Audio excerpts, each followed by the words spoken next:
Horse-drawn streetcars began operating on the streets of Omaha in the winter of 1868-69. They were piloted by a driver with a conductor and were pulled by 2 horses or mules. The cars were slow, unheated in winter, and usually dirty because passengers who walked the unpaved streets carried dirt and mud into the cars. Similar situations existed in Council Bluffs beginning in 1870. When cable cars began running in San Francisco, other cities, including Omaha, saw this kind of streetcar as a cleaner and more efficient method of moving people in the city. Despite their expense in building and operating, 2 separate cable car lines began to compete with the horse-drawn streetcars in Omaha in 1887. In 1888, the entire picture changed when streetcars powered by electricity from the overhead wire began running from Council Bluffs to Omaha. Council Bluffs was about the 3rd city in the nation to have electric streetcars. In 1889, 2 companies in Omaha began operating electric streetcars. By 1895, they displaced both the cable cars and the horse-drawn streetcars. As the 2 cities moved into the 20th century, streetcar lines began to reach into all sections of town. The cars became larger and faster, and they carried thousands of riders from their homes to downtown jobs or to church or to the movies or even the grocery stores. By mid-century, many car lines had been supplanted by buses because of lack of ridership. Color film became readily available for the streetcar buffs to record movement for posterity.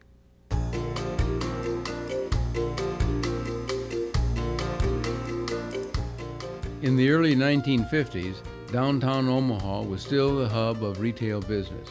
Department stores, clothiers, jewelers, bookstores, restaurants, and motion picture theaters still brought thousands of people downtown. Westbound traffic on Farnham shows busy streetcar and automobile traffic. Farnham was still a 2-way street.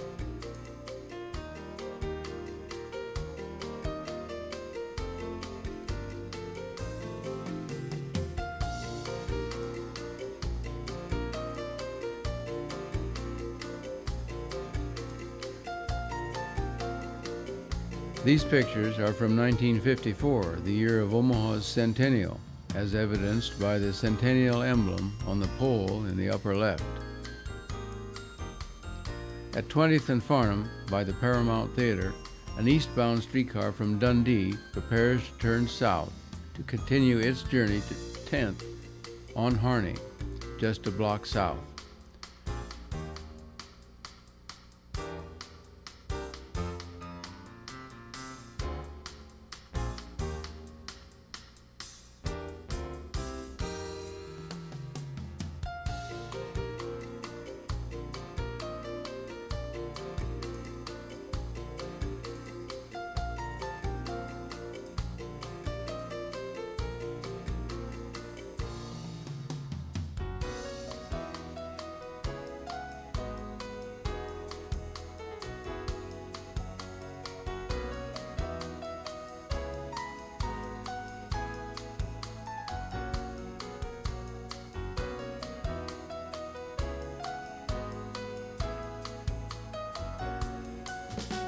It arrived at 10th and Harney, no longer going any farther south, but ready to turn back to Farnham to once again go to Dundee.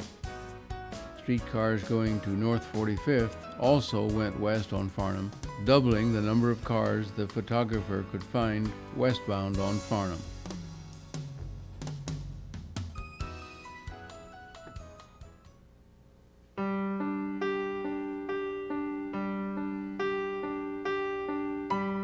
Before we get too far into this picture story, let's look briefly at how an electric streetcar operates. It will refresh the memories of older people who remember riding the streetcars and will provide enlightenment to the younger ones who are totally unfamiliar with this kind of public transportation vehicle. The electric motors which are attached to the axles and wheels are not visible here. They get their power from a 3/8-inch solid copper wire stretched some 18 feet above the street. Mounted on top of the streetcar is a spring mechanism which holds up the long trolley pole which reaches up to connect to the overhead wire by means of a rotating bronze wheel. At the end of the trolley pole, a rope is attached. The manufacturer's catalog illustrates the spring mechanism. It shows the trolley wheel inside its harp. This is a new bronze trolley wheel ready for use. It is about 6 inches in diameter and weighs 4 pounds.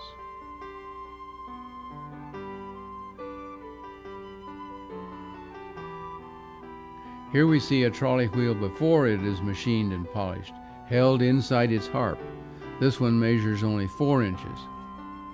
The spring tension of the trolley pole holds the wheel firmly against the underside of the overhead wire, where it constantly collects the 550 or 600 volts of direct current.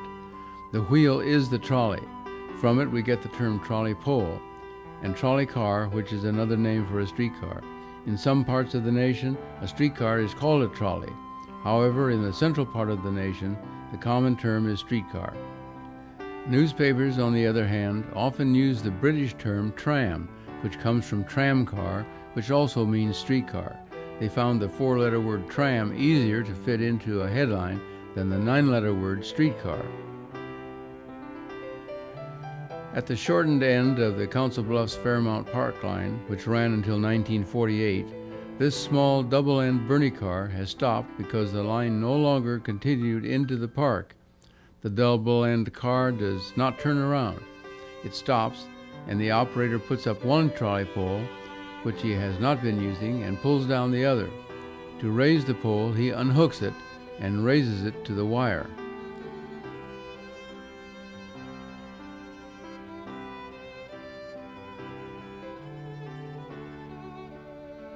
On this HO scale model streetcar, all you need to do is visualize a little man controlling the pole with the rope, first unhooking it and then raising it. A straight track with a straight trolley wire above it is shown here on Ames Avenue by North High School. The overhead wire, enhanced in this photo by pen and ink, is held in place by span wires, which span the street to connect to poles along the street, which are planted at perhaps 50 to 60 foot intervals.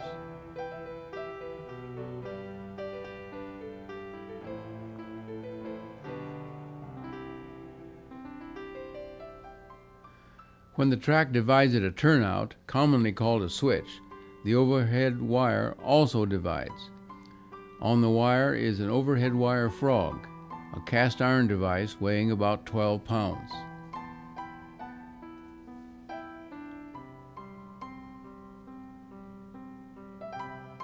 This is the underside of a well-worn and rusty frog, showing the interior runners which the trolley wheel follows. If the streetcar is going straight ahead, the trolley will take this path. If the car is turning, the direction of the car will pull the trolley to the other path. All overhead wire is attached to the supporting span wires by ears.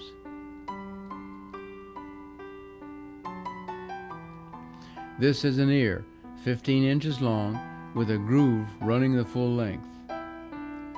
If this wooden dowel were a trolley wire, it would be forced into the groove, and the edges of the ear would be crimped around it. The ear is threaded at the top. Into this would be threaded the upper part of the ear, which has a provision for being bolted to the span wire.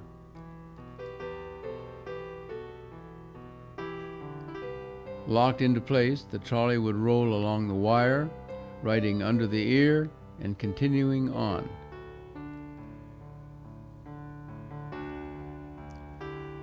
When the track curves, the overhead wire also curves. In that case, the ears are threaded into either a single curve hanger or a double curve hanger like this.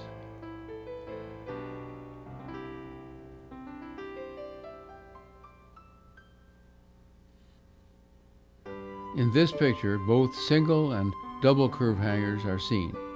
The doubles look much like flying birds.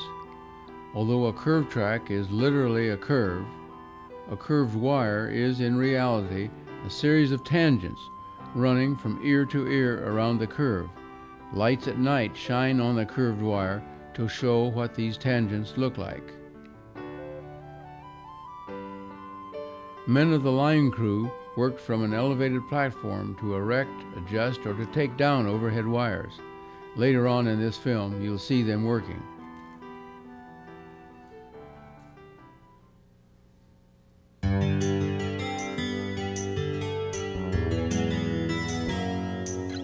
One of the favorite locations to watch streetcars was at 40th and Dodge Streets. We see a streetcar turning south onto 40th, pick up a passenger, and we watch it head for downtown.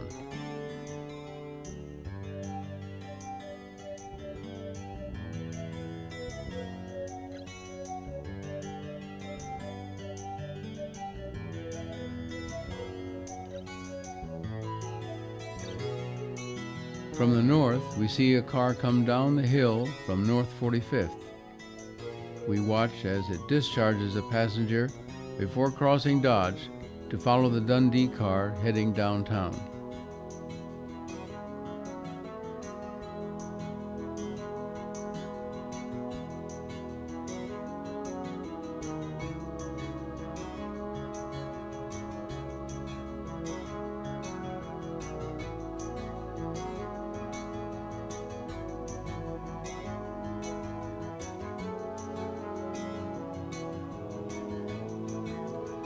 If this is the North 45th car, it will go straight ahead on 40th.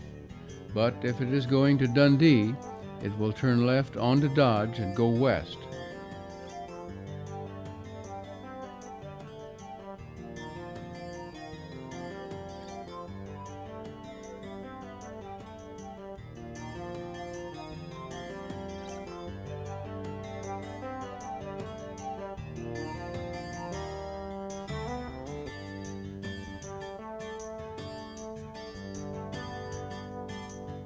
Down the Dodge Street, Brick Street, and over Saddle Creek Road. It will continue to another favorite location of 50th and Underwood Avenues.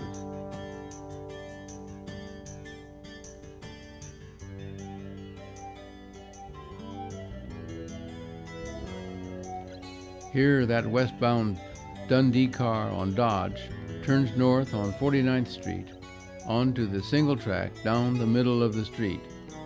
It was 1892 when electric streetcars first went to Dundee, which was named for Dundee in Kansas City, which was named for Dundee in Scotland.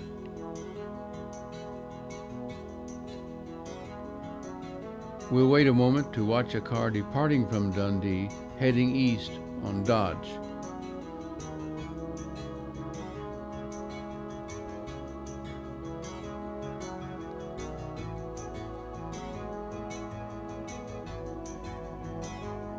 The car continues past 50th, going west on shady Underwood Avenue.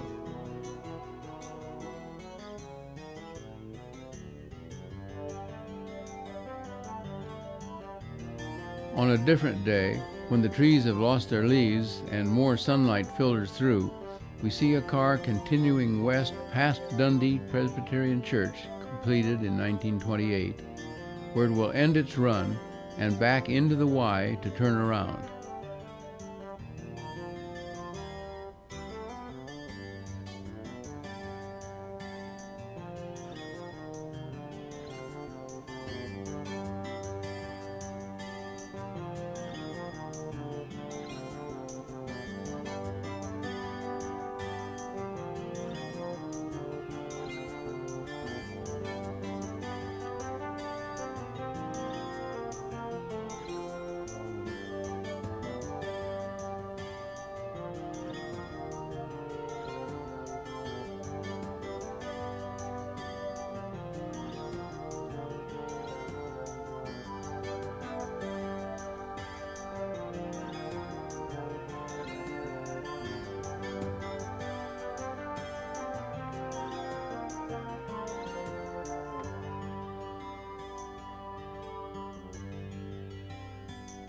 A unique signal system kept streetcars from meeting head-on this half-mile length of single track. Mounted high on a pole was a special signal which turned red when a streetcar passed west of 50th.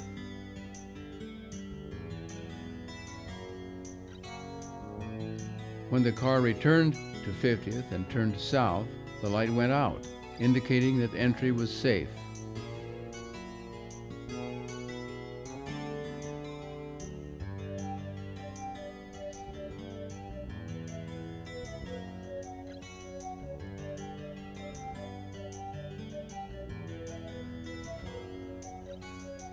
That westbound car at the top of the picture turned the light red again.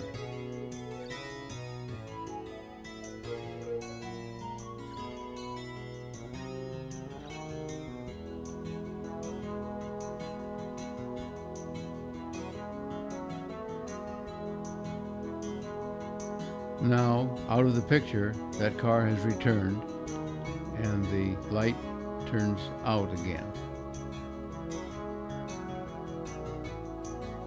And this car turns the light red again.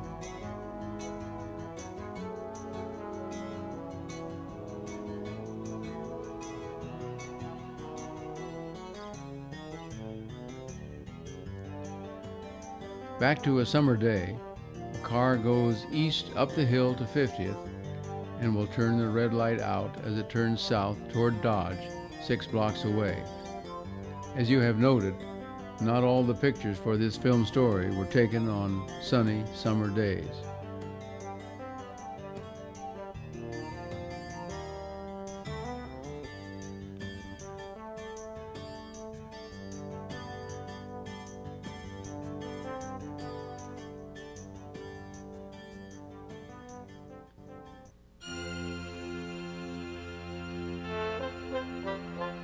At the end of the North 45th car line, streetcars always were coming and going. For reasons unknown to us today, the final 2 blocks of double track were only a single track, but unlike Dundee, the streetcar operator could easily see if he could proceed to the Y to turn around.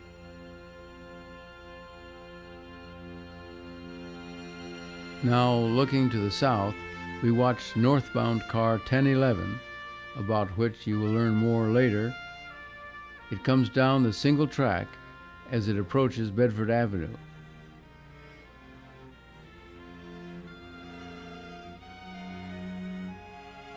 It will cross, then reverse directions, followed by a second car, because there was adequate trackage for 2 or even 3 cars at the same time.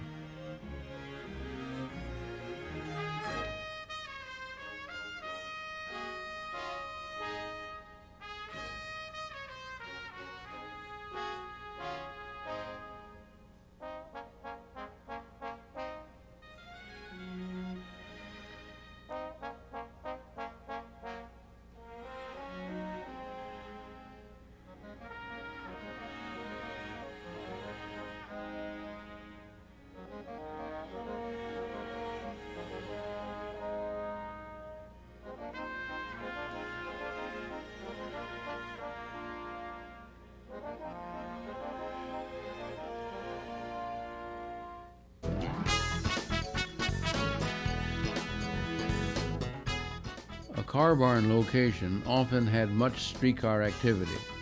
This southbound car has ended its afternoon run and has turned west off 10th Street onto Pacific Street in preparation for backing half a block to the car barn entrance, where it will go onto one of the tracks on the north part of the barn.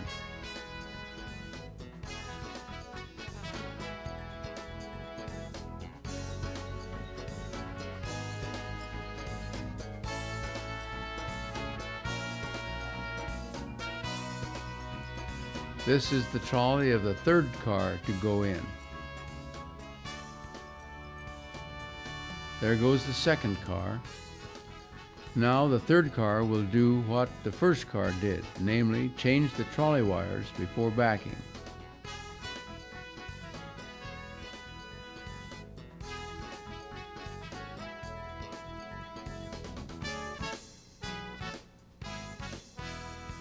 On the overhead wire, note the many double curve hangers with their 2 curved arms, and also the single curve hangers with their 1 curved arm.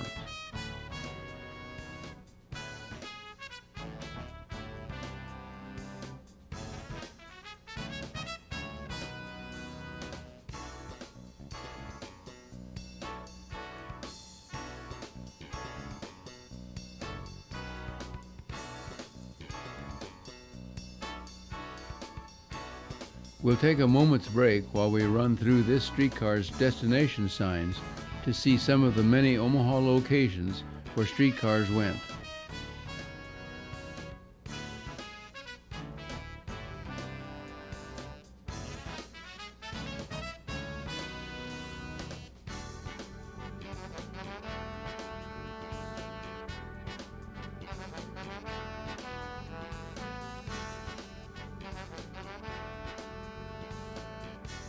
With no provision for reaching the car barn door from the northbound track, this northbound car passes the car barn entrance and proceeds also past Pacific Street.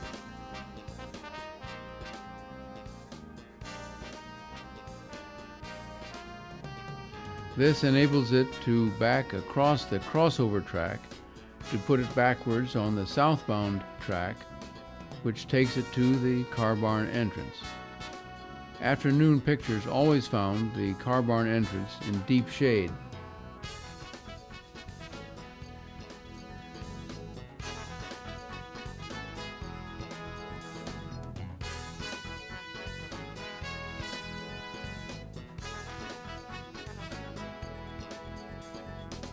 However, this morning tripper, that is a car which has made just one morning round trip during rush hour, backs into the barn in full morning sunlight, identically to the way the previous afternoon cars did. The streetcar operator never backed his car while sitting in his seat at the front of the car. Controls for power and brakes were available as the operator stood at the rear, giving him full control to see exactly where he was going.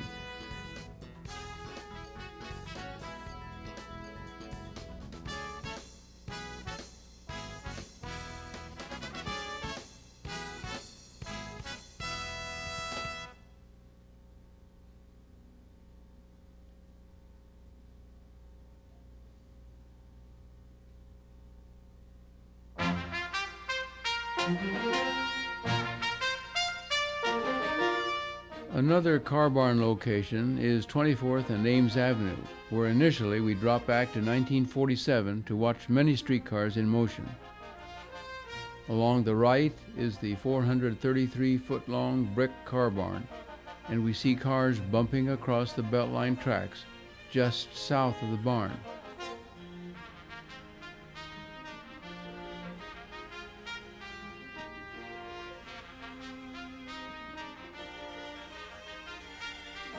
This car is going north to 42nd and Grand Avenue.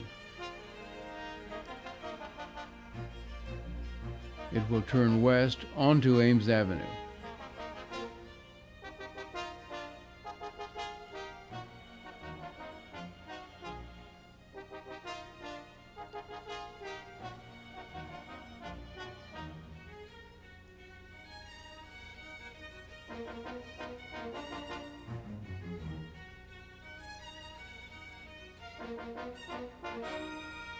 Another car comes from that destination and turns south, while another streetcar coming from 24th and Kansas Avenue turns east onto Ames Avenue. The motorman has finished his day, and another is ready to replace him.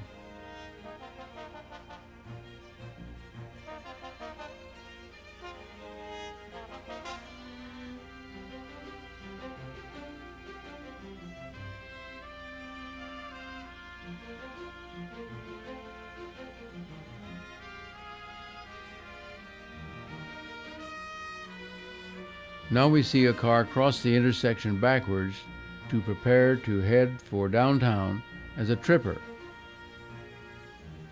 It is followed by a car on its regular run, also heading downtown.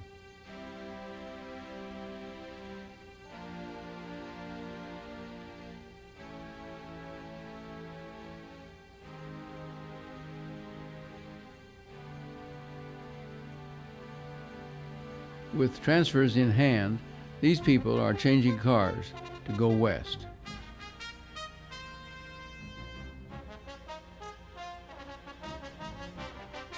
This car goes across the intersection to gain the proper location for backing into the west door of the car barn.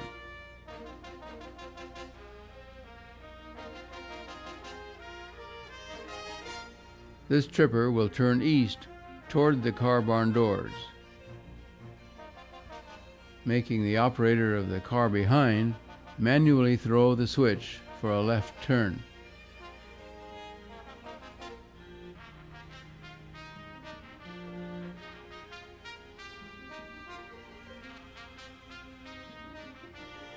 Only in midsummer did the sun in the mornings or evenings shine on the north doors of the Ames Avenue car barn, and with compensation for the redness of the evening sun, these pictures show 1951 movement.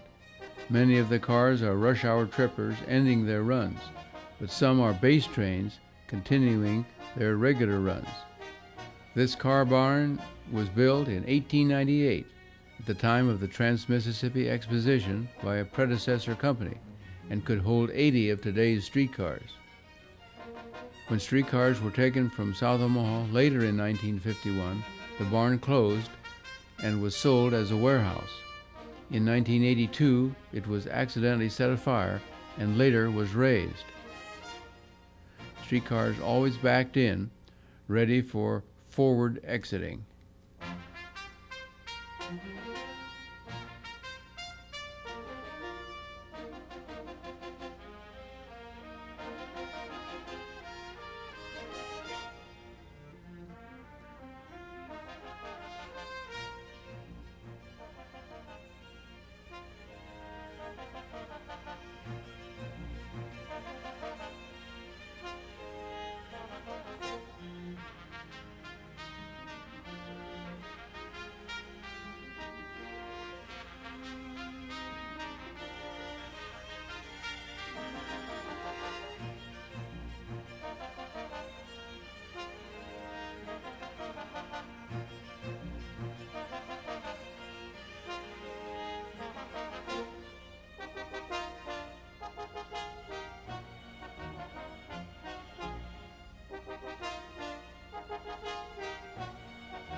At a later date, west of the car barn on Ames Avenue, we watch cars going to and from 42nd and Grand Avenue past the Beacon Theater. This 1952 shot, after the Ames car barn had closed, shows a 42nd and Grand Avenue car heading downtown, but destined later for the car barn at 10th and Pierce.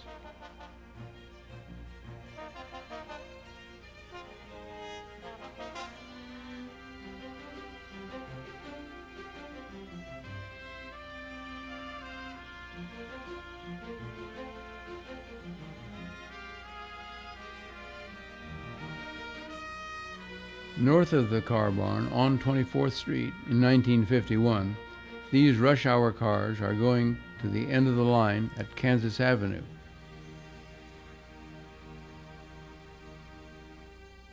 Past Pearl Methodist Church and Y-ing at Kansas Avenue by Miller Park, where the afternoon sun makes a shady street.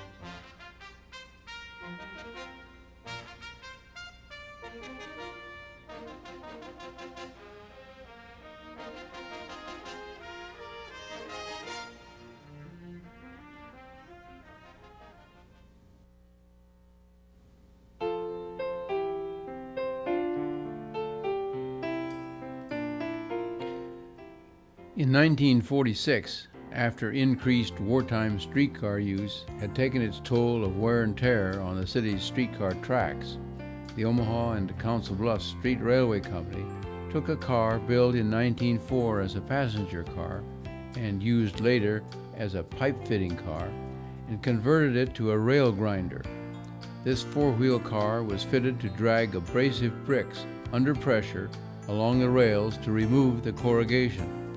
It was painted with zebra stripes and carried an operator and two workmen, as it made dozens of trips, which eventually gave streetcar passengers smoother rides and decreased the wear on streetcar wheels. It was seen all over the city. Here on 6th Street,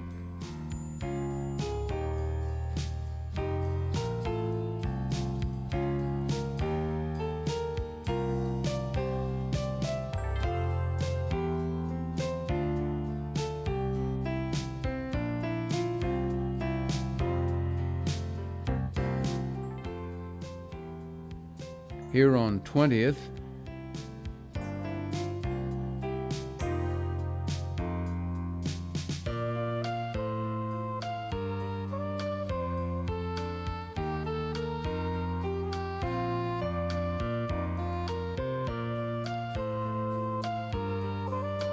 here on 10th,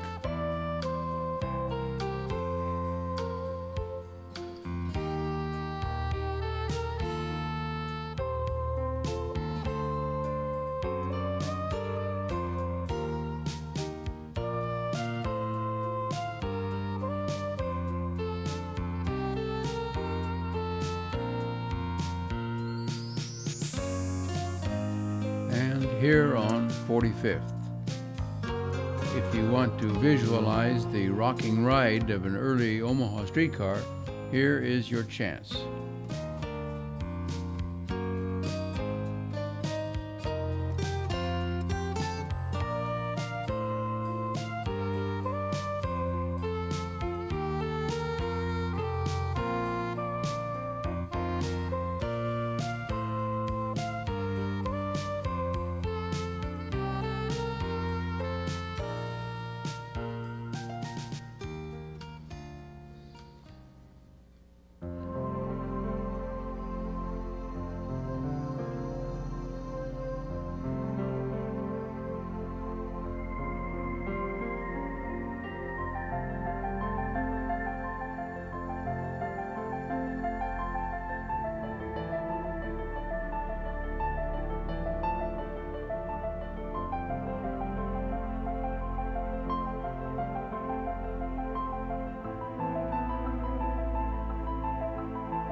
We begin to follow this car line on a sunny summer day as the cars Y at 6th and Center.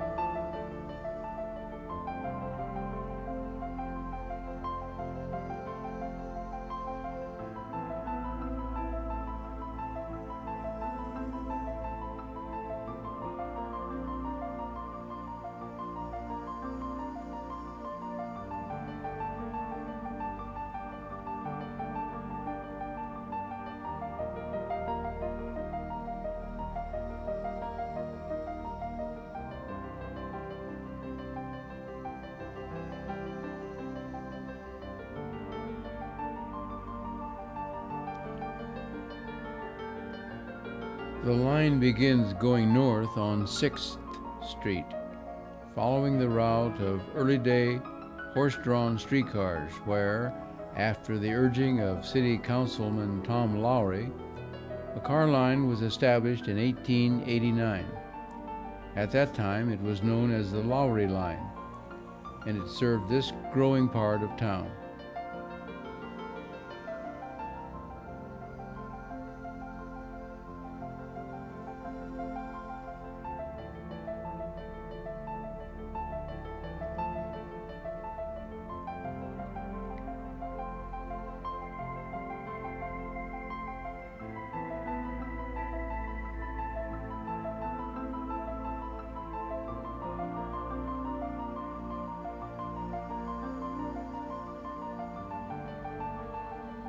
Then west on Pierce Street, where behind us is the two-story car barn built in 1909. We have previously visited it. The car line turns north,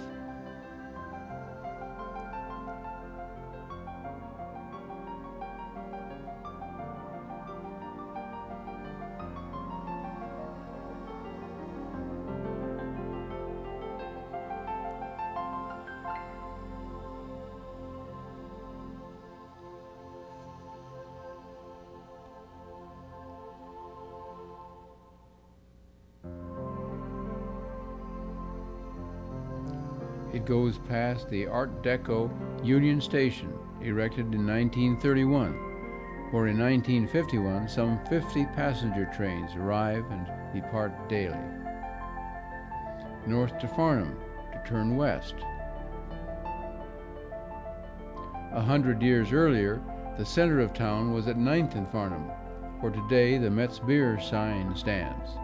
Metz Beer was brewed in Omaha for 97 years, until 1961.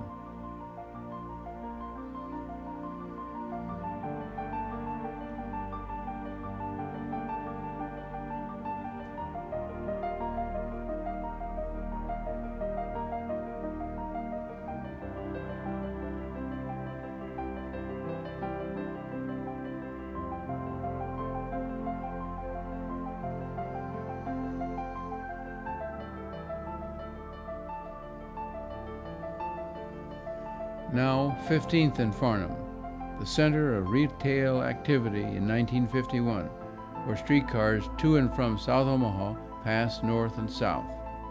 Both Farnham Line's cars stop here by the Nebraska Clothing Company, which was in business at this location since 1898. In the background is one of Omaha's first-class hotels, the Paxton.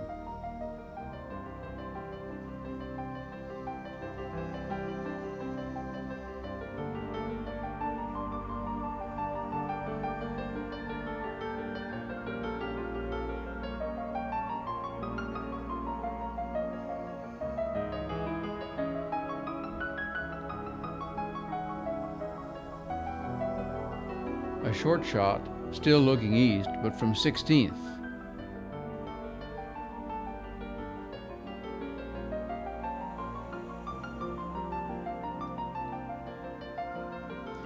Then back to 15th, where we see dozens of office workers and shoppers lining up to board the streetcars.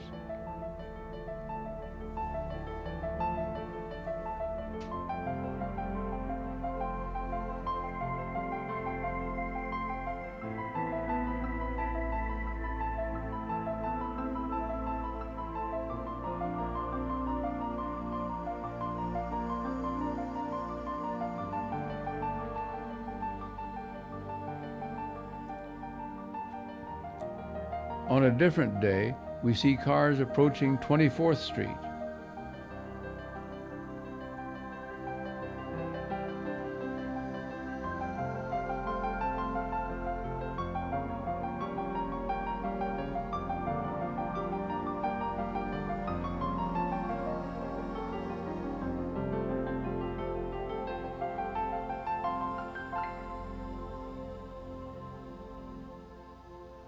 With the Hotel Hamilton at left and the Infant Nebraska Furniture Mart on the south side of Farnham in the distance, we see more westbound Farnham streetcars.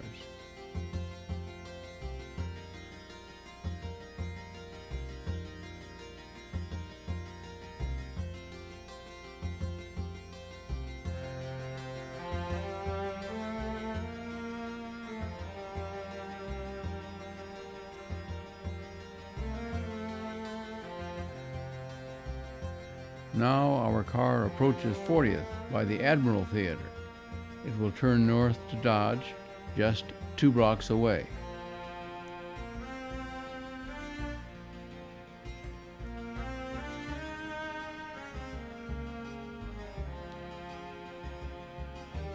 At Dodge, the 2 car lines divided, but who would throw the track switch? Dundee cars wanted the switch thrown right to send the cars left. North 45th cars wanted the opposite to go straight ahead. Therefore, a special relay box was mounted on the trolley wire a block behind. If the trolley wheel of the Dundee cars went through it with power on, the switch would automatically be thrown right. If North 45th cars coasted through it with power off, the tongue moved left or straight ahead. Now, going north on 40th on a different day, we approach Cumming Street, 9 blocks distant. At one time, streetcar tracks ran in both directions from here on Cumming Street.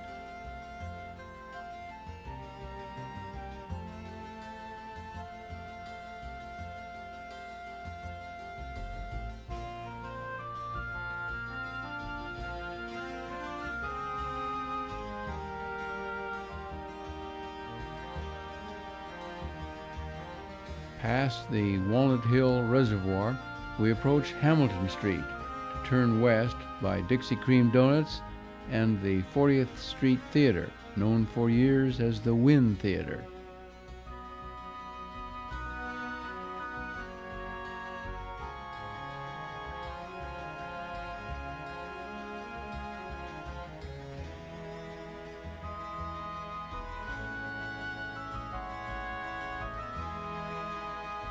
Ahead is Military Avenue, going northwesterly.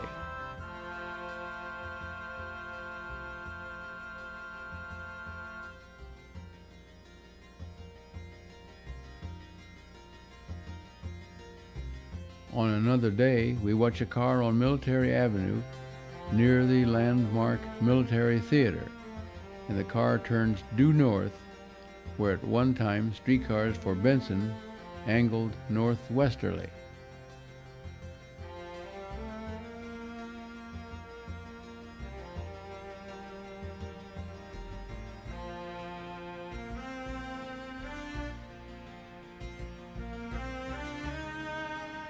From the grounds of the Nebraska School for the Deaf, we watch the car approach Bedford Avenue, where it will end its run and reverse directions.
This car line to South Omaha once extended north from here more than 2 miles to Florence. Now the car line ends at 30th and 4th Streets, a street named for Fort Omaha in the rear. The line heads east on 4th Street to 24th.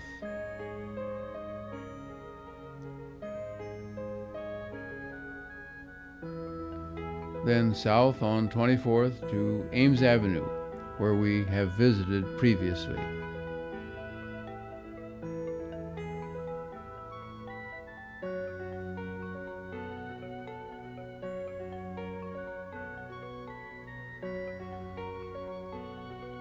Then east on Ames Avenue to angling Commercial Avenue.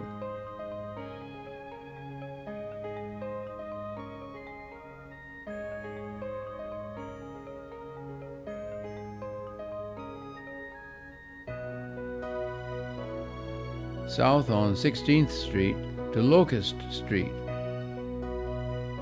where 2 decades earlier streetcars from Carter Lake and East Omaha turned around.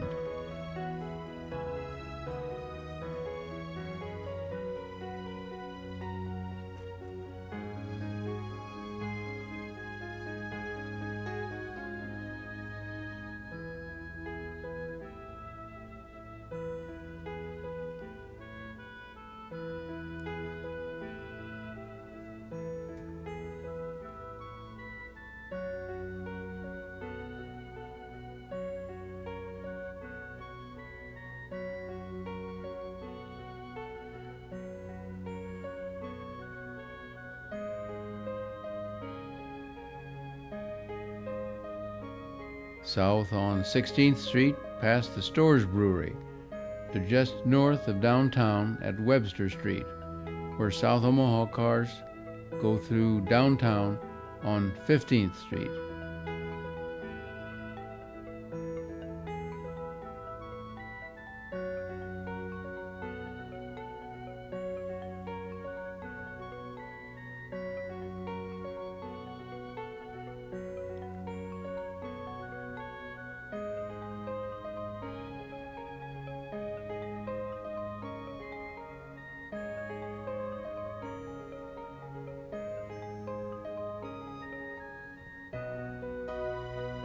South on 15th by Union Pacific headquarters with the giant shield atop, and the car moves into the downtown business area.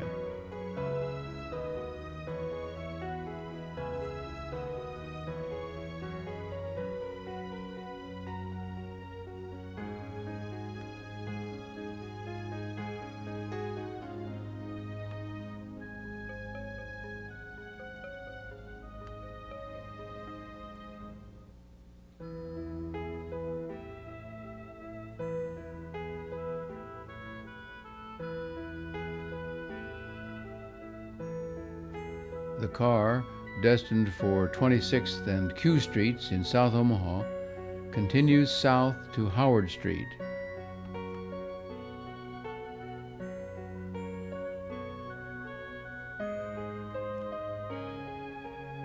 There it turns west to rejoin 16th Street just south of the Orpheum Theater.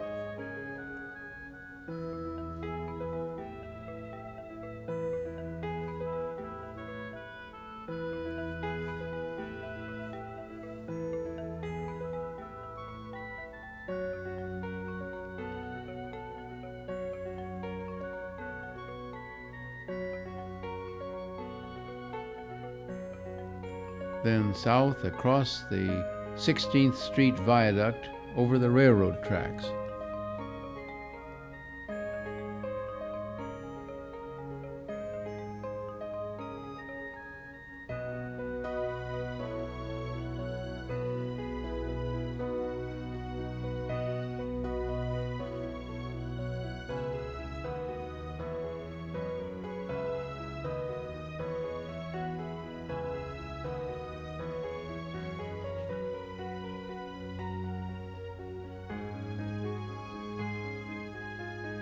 At Vinton Street, it meets the northbound car, then turns southwesterly. Vinton Street is at the crest of the hills and does not run straight east and west as it goes through the thriving business area.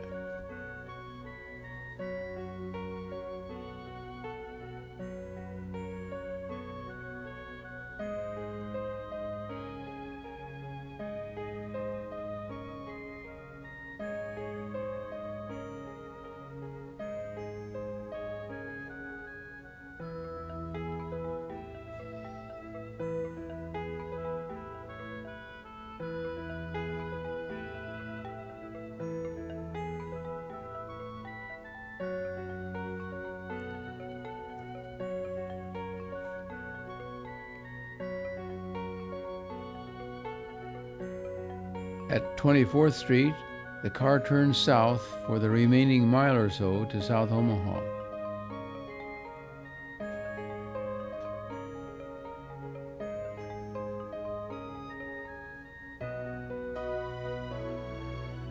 Here we will stop temporarily and drop back about 3.5 miles north to Lake Street, and the other car line to South Omaha, the Crosstown line. Streetcars going south from 42nd and Grand turn east off 24th, where crosstown cars turn west off 24th.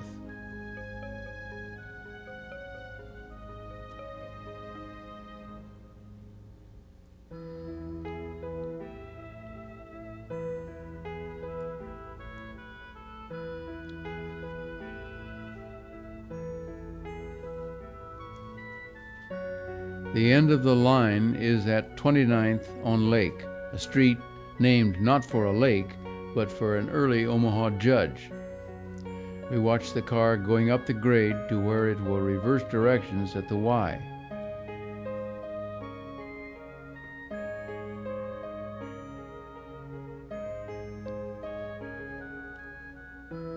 A company worker is greasing the track.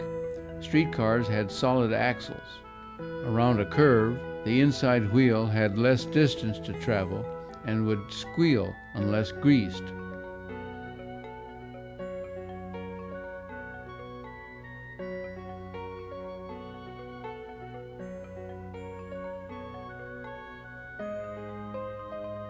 The crosstown line started east here and goes past the company shops, where many of these streetcars were built and where all are maintained and painted. At the company shops, a streetcar has moved onto the transfer table to be moved a short distance to one of the maintenance stalls.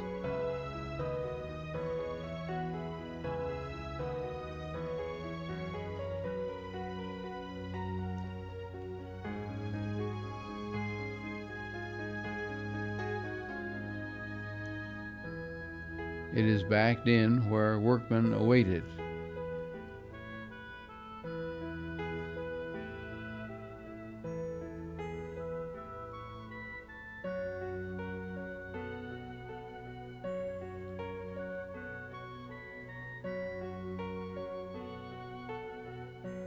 Then the transfer table moves north, and we see retired cars in the distance.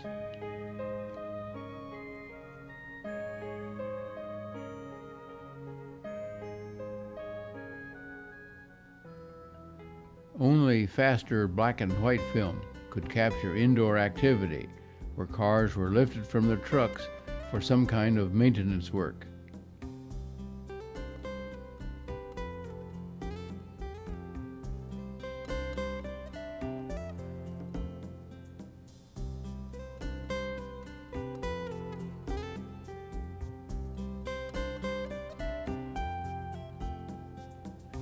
A motor removed from one of the cars is being transferred to a work area.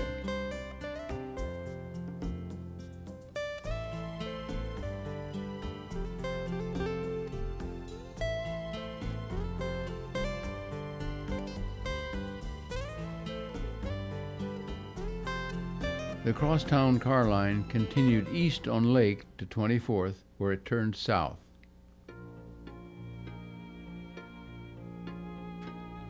It continued past Creighton University, established in 1878 on this site.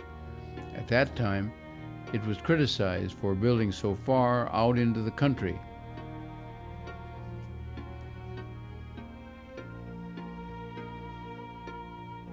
The car line continues south over the hill at St. Mary's Avenue, named in the very early days of Omaha for the convent which once was there. It heads for Leavenworth Street.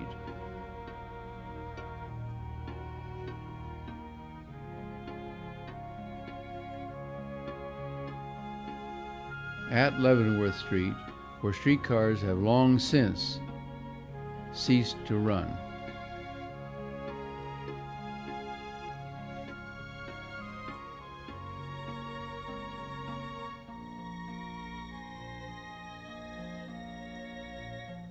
The route passes Poppleton Street on the way to the 24th Street Viaduct over all the railroad tracks.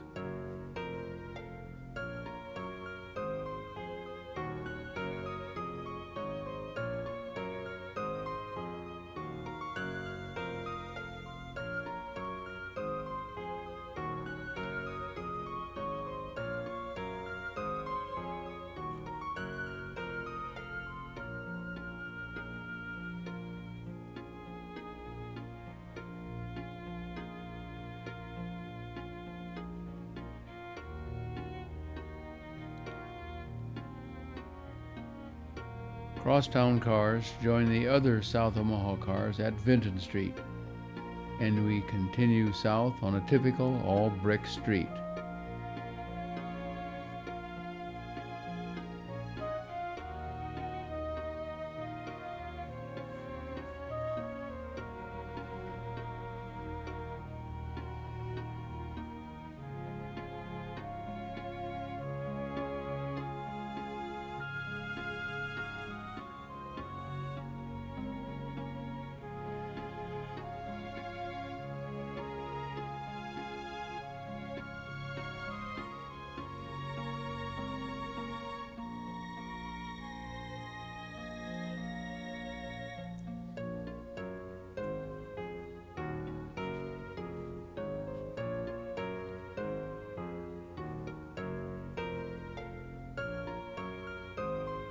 In South Omaha at J Street, a morning car passes South High, which is behind us.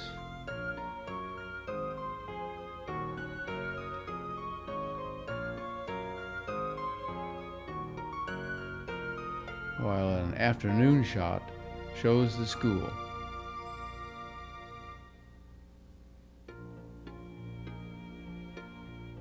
Then on to the South Omaha Business District, a few blocks farther. At L Street, the line passes the new Chief Theater.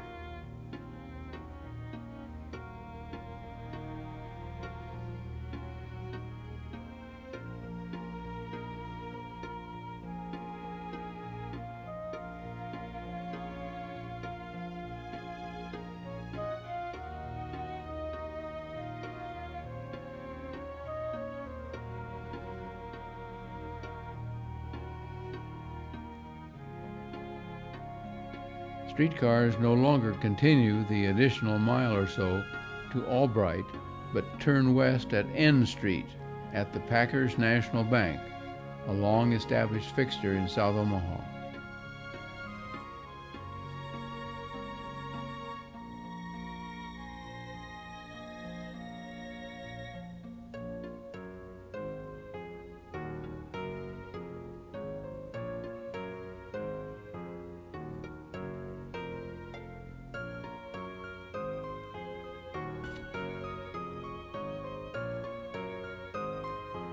At 26th Street, the lines turn east onto Q Street, the end of the line.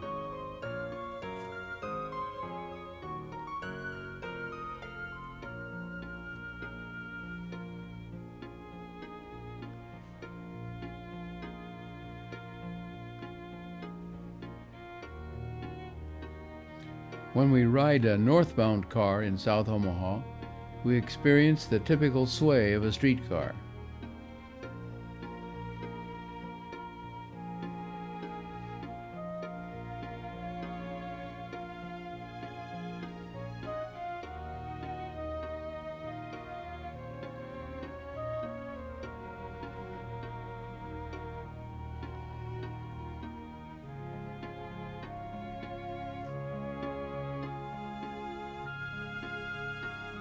This film was exposed for the car interior.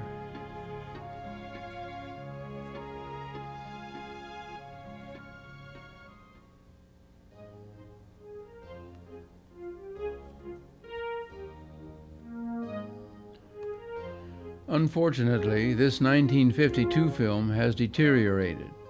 However, it captures the record of the car line which ran from 42nd and Grand Avenue to downtown. Until 5 years earlier, these cars continued on out Leavenworth Street to Exarban Field, a location soon to be seen. This car line winds into 42nd Street and Grand Avenue.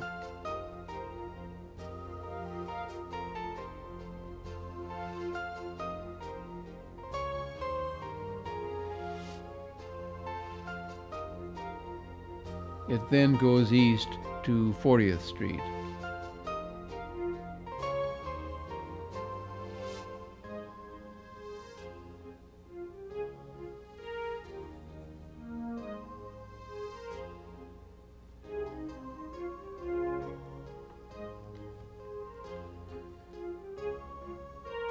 At 40th Street, It turns south 4 blocks down the hill to Ames Avenue, a street mentioned many times earlier in this film story.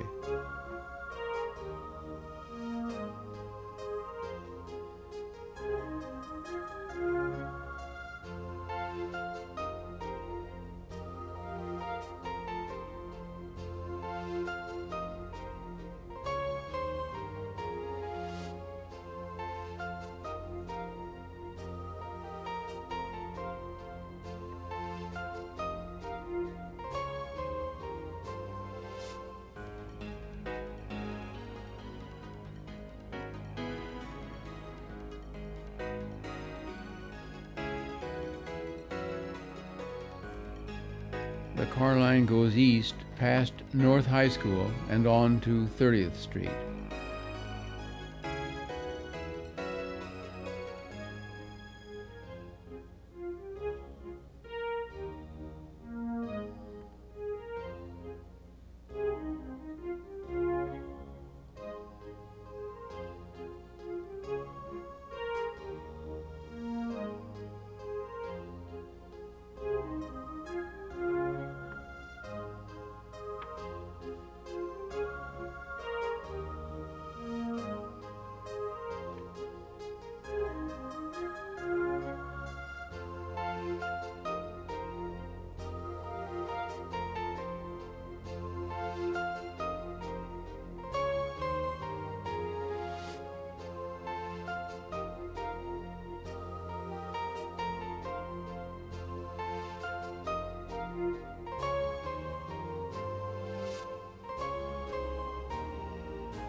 Once again east past the Beacon Theater, replaced in 1972 by the Washington Public Library. On to 24th.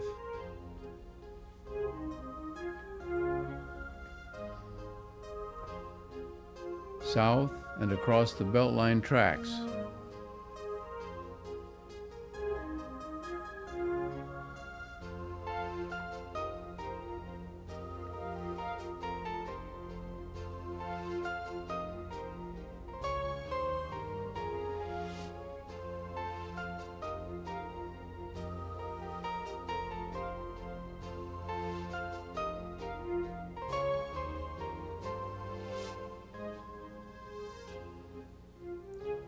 South on 24th, east on Lake Street,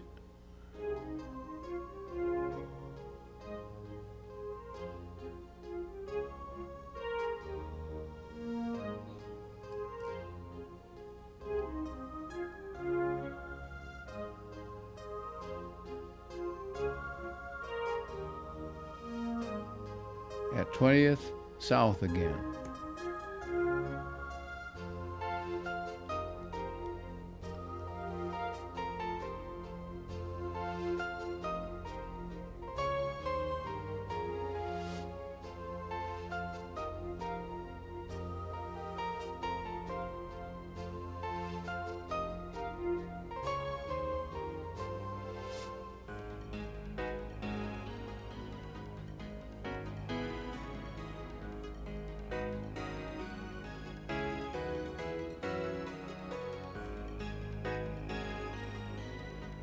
Another bumpy railroad crossing near Nicholas Street.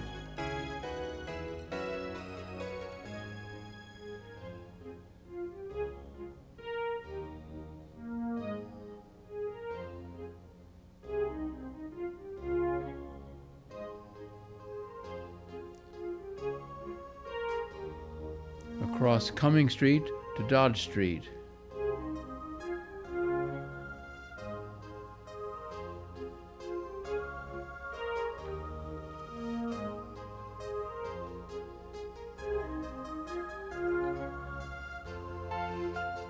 At 20th and Dodge is the Jewish Community Center.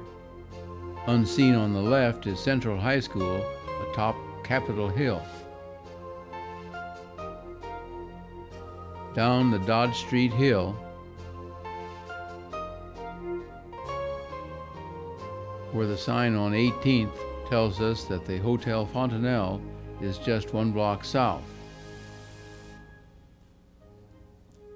It is Christmas week, and the downtown decorations on 16th Street suggest it.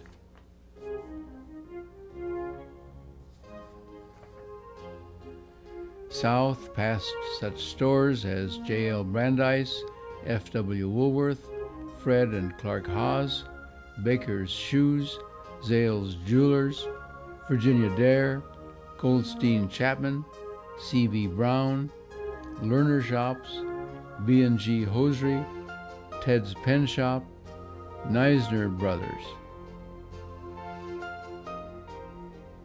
Only King Fong Restaurant remains in the 1990s.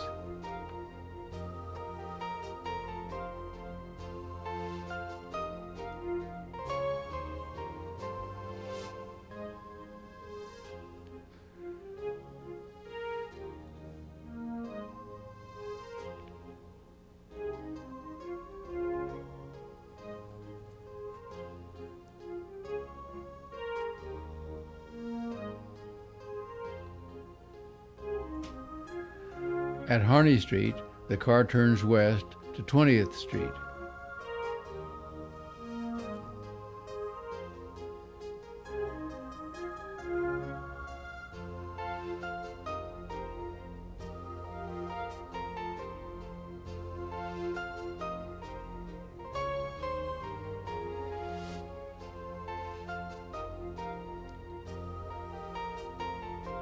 At 20th, it turns north 3 blocks to Dodge Street.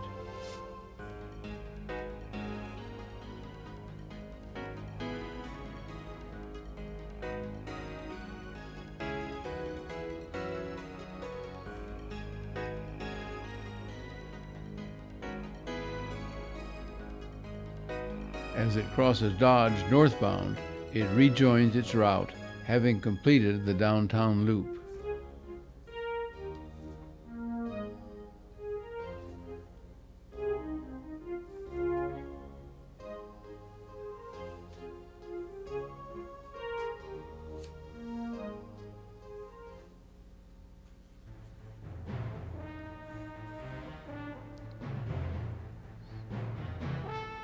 At 42nd and Grand, the streetcar departs for downtown, running easily in a few inches of snow past 2 men who have decided that their auto really needs tire chains.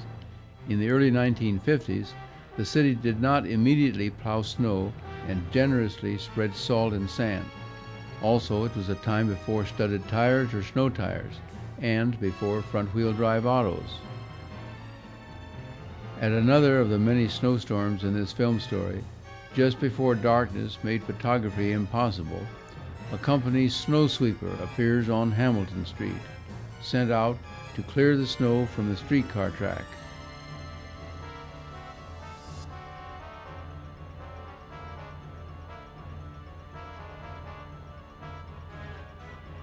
As was typical, it was followed by a salt car. This is another of those 50-year-old passenger cars rebuilt for winter use only. It is fitted with a giant interior vat full of rock salt to be dribbled through chutes into the track to keep it from freezing. Farther along on Military Avenue, the slower work equipment holds up a passenger car as the backward revolving bristles of the sweeper splatter the snow onto whatever was along the street.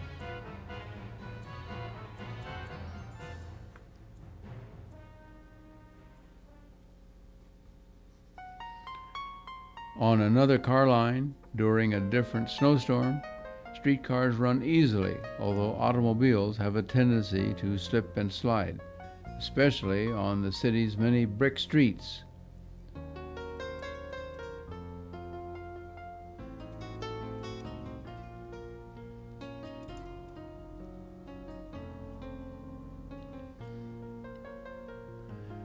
This is in the area of 16th and Commercial Avenue.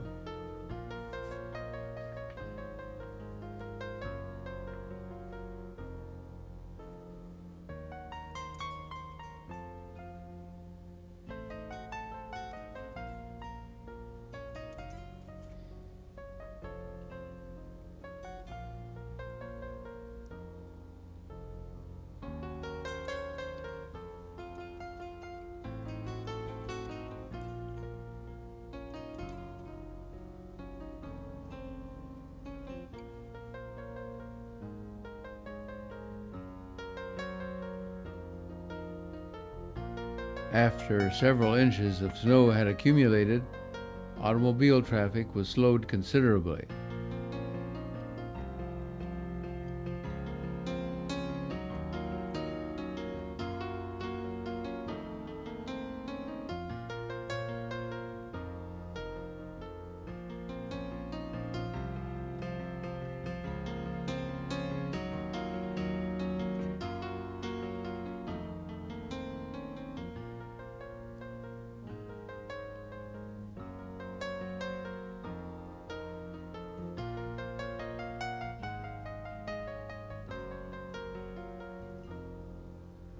The exterior sign on the streetcar promotes radio station KFAB, broadcasting in Omaha since about 1923.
The sweeper is one of 13 owned by the street railway.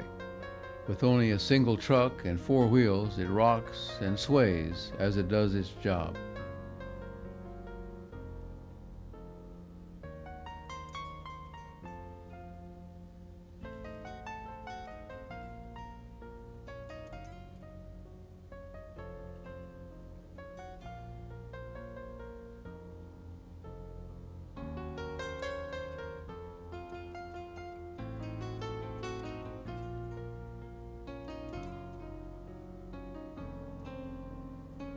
Here, its side blade is in use to widen the path, a move appreciated by automobile drivers.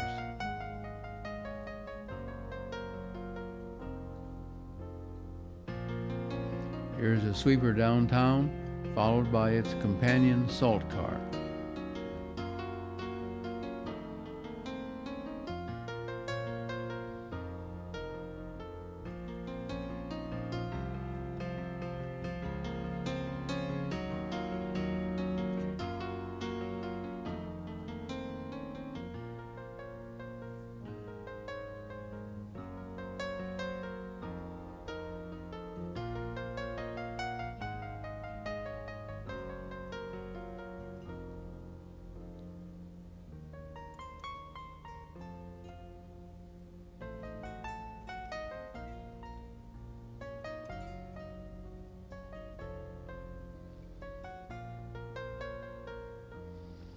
With the street mostly clear of snow and the sun out, all traffic was running virtually normally here on 20th Street. In the distance is Lake Street, where 60 years earlier, one of Omaha's 2 cable car lines terminated.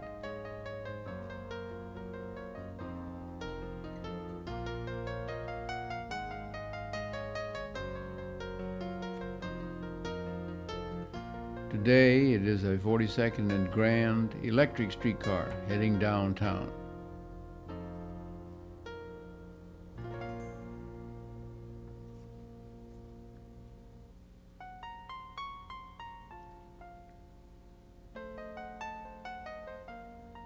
Festive decorations on 16th Street downtown greet Christmas shoppers as we look north, seeing the clock tower of the downtown post office in the distance at Dodge Street.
What can be more pleasant than a nice, gentle snowfall? On the first day of spring, no snow at all can be better if you are driving home from work. But snow will fall and automobiles will slide.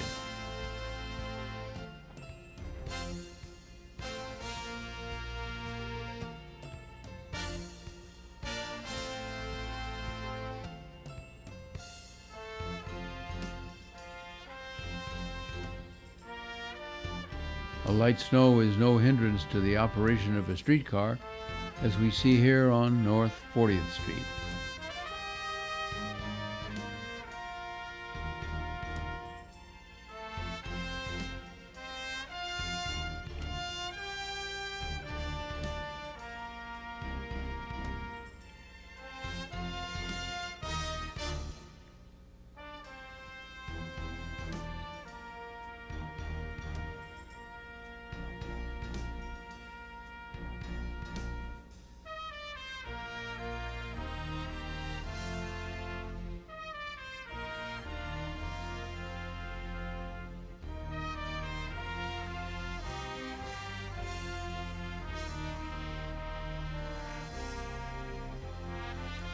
Downtown, of course, it was snowing too, and it appeared that the snow would come and go with little concern to anyone. However, that is not what happened. Iced in, snowbound, these three streetcars at the Hamilton Street Viaduct were representative of all the streetcars on the city's three car lines. They are stalled because the previous evening's wet snow was packed into the tracks during the night by automobile tires, and it froze solidly. Salt cars were not sent out because it appeared that the snow and slush would soon melt. But the track was packed and repacked full of frozen snow. Streetcars and sweepers intermingled and fought the ice all morning.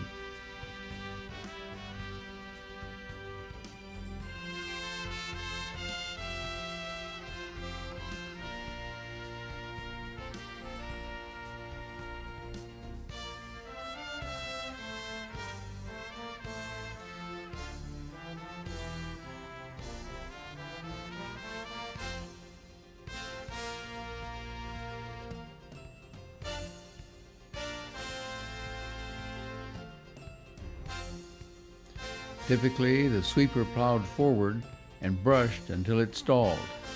Then it backed and made additional onslaughts against the frozen mass.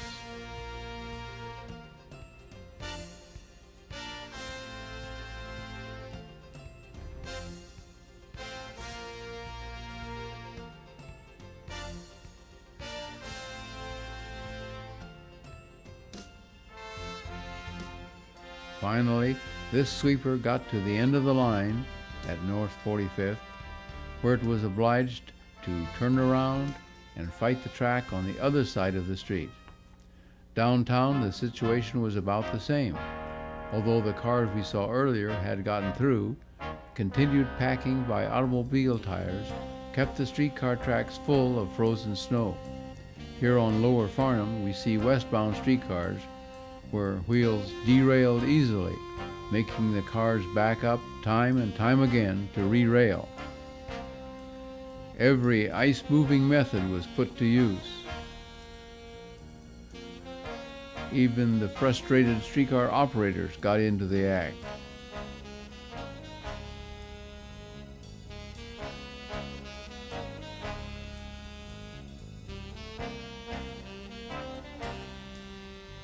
Scraping seemed to work as well as any, but pickaxes helped too.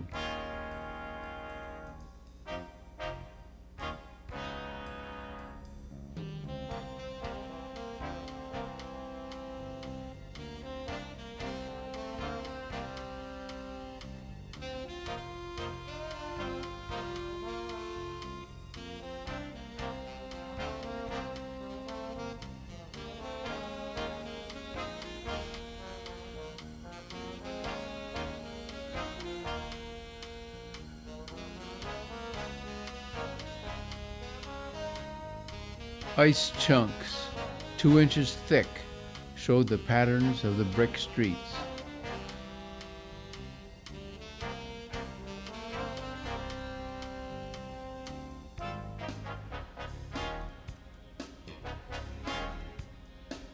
Finally, a company truck tried to pull a 20-ton streetcar.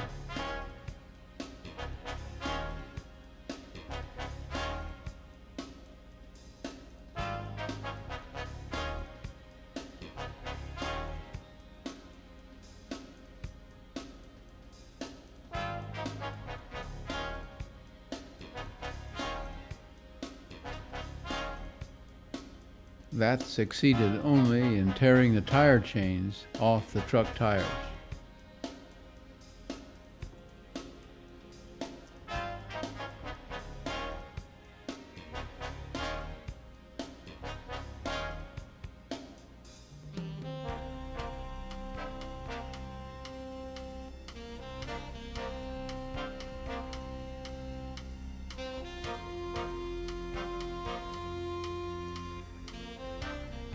Toward noon, westbound cars began to move.